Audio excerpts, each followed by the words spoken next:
Baruchim Habarim, welcome to Messianic Moment Ministries. I'm Stephen Bruck. You know who you are on this 6th day of August, 2021.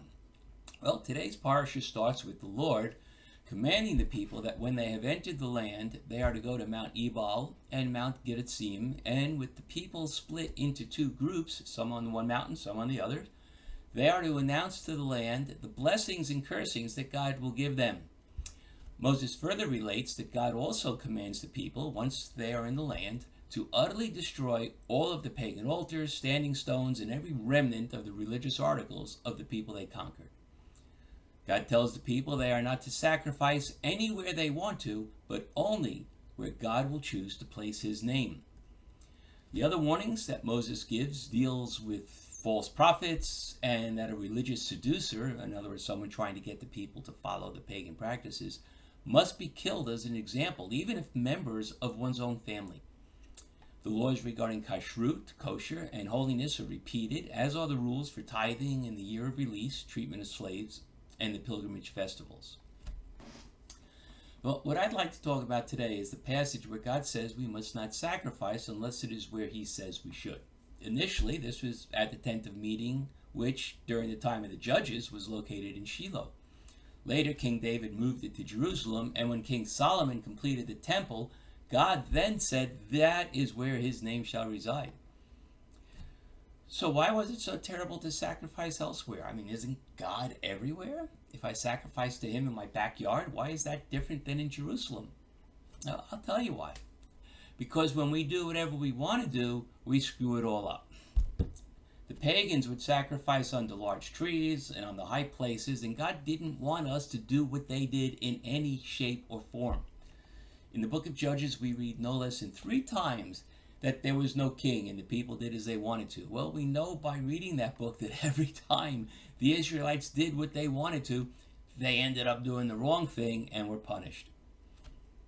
God gives us instructions for worship and treatment of others, and these are not just so that he can demonstrate his authority over us.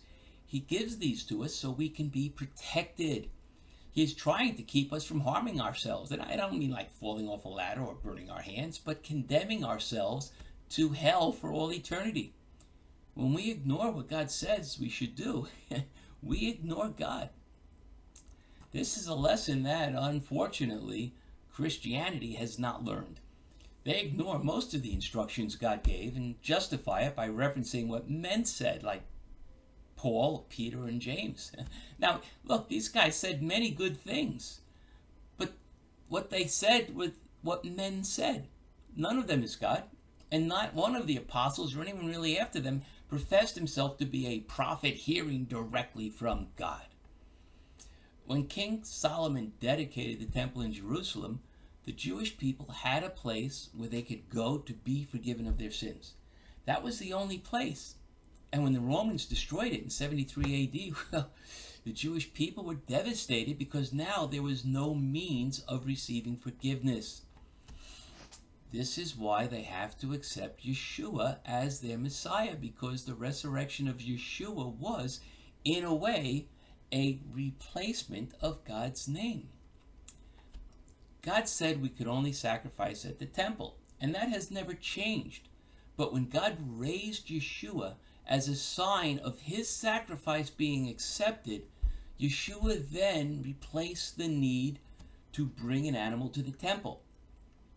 The commandment that we cannot sacrifice anywhere except where God places his name still exists and is valid.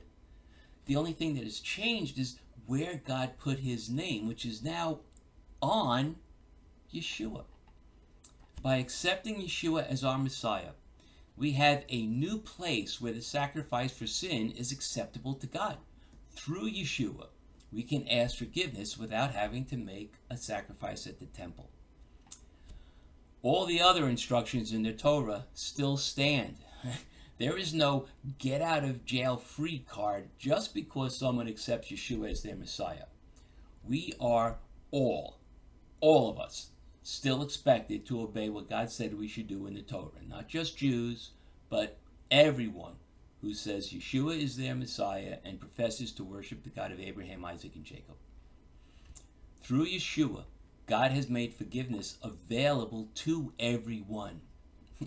And he did it without ever changing his Torah.